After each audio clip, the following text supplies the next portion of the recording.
Idinaos ang isang kapanapanabik na biking activity nitong Sabado ng umaga sa Pasig City. Ang kalyasugan Proactive Streets for Healthier Living ay bahagi ng pakikiisa sa selebrasyon ng World Car Free Day at World Environmental Health Day.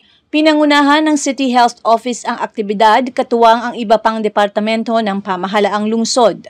Dumalo sa kaganapan si Mayor Vico Soto na binigyang diin ang pagsuporta ng lokal na pamahalaan sa mga advokasiyang pangkalusugan at pinasalamatan ang mga naging katuwang sa naturang programa. Nakiisa din si Dr. Pretzel Tolentino, Assistant Regional Director ng Department of Health, Metro Manila Center for Health Development at ilang mga barangay kagawad. Thank you sa lahat ng bikers natin. 15 kilometers daw yung ride nila. Of course, salamat din sa DOH sa suporta, sa ating City Department, sa ating Transport Office.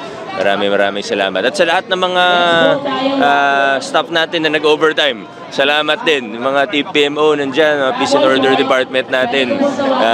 Wala pang alas 5, nandito na sila. No? So, thank you sa lahat. Actually, lagi naman tayong may mga gantong event.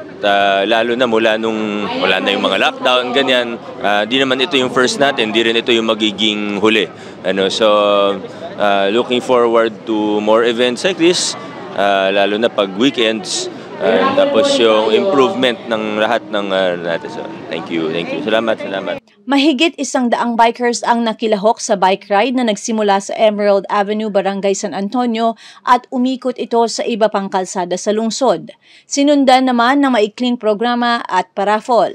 Panawagan ng mga nag-organisa at ng mga bikers sa komunidad na suportahan ang active transport para sa isang mas malinis na kapaligiran at malusog na pangangatawan. Dito sa Ortigas, dito yung naging ride out namin, no? So, 100 plus na bikers ang sabay-sabay na nag-ride out from Emerald Avenue.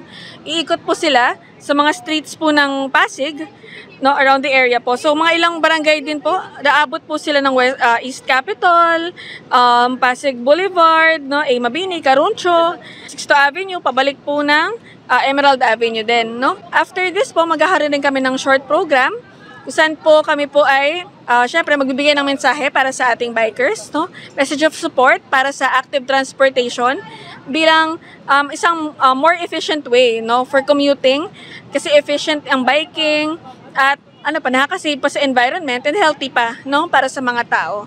Aside from that, meron din kaming maliit lang na raffle draw din. Ako po mismo ay galing sa City Health Department, and kasama po namin dito yung ibang offices rin. We have the City Environment and Natural Resources, meron din pong City Transportation Development and Management.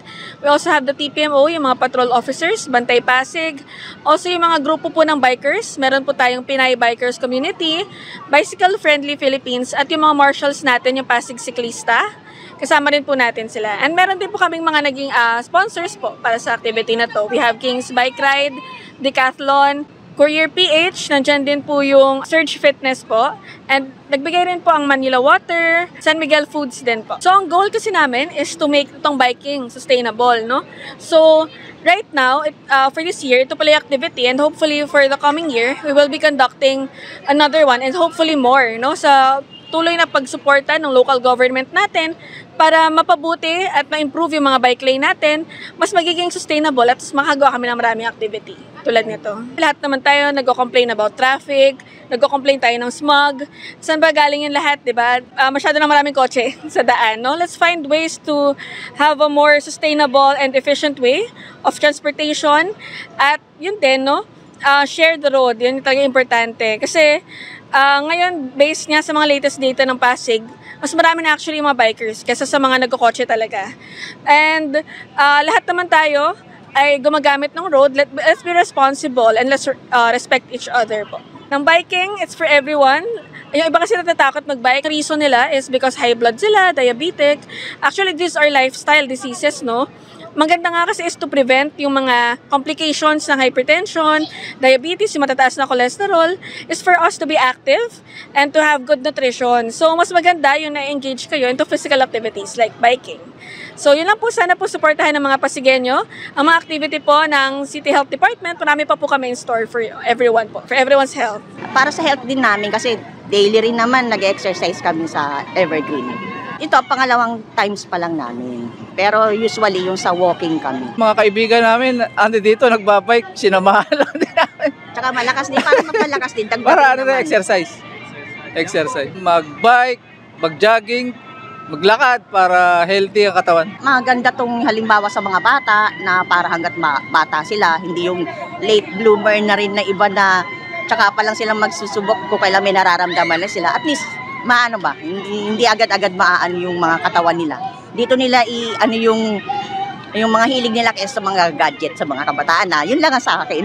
Ito malaking bagay para matulungan natin yung mga kapwa natin na siklista at ganun din, ito ay nilulungsad ng ating ng lokal na gobyerno na pasiglahin yung ating mga namimisikleta. Kaya isa tayo sa mga nangunguna at sumasang-ayon sa magandang adhikain na ito. Ito yung mga kaibigan ko, si Daw at si Kuya Danny, na talagang group kami ng puro klasiko siklista. Kung mapapansin mo, mga old schools yung bike namin. Yung pagbabike, matagal na dahil mahilig kami sa pamimisikleta. Pero activity ngayon lang talaga hustong nabubuhay rito sa lungsod ng Pasig. Talagang porsigido.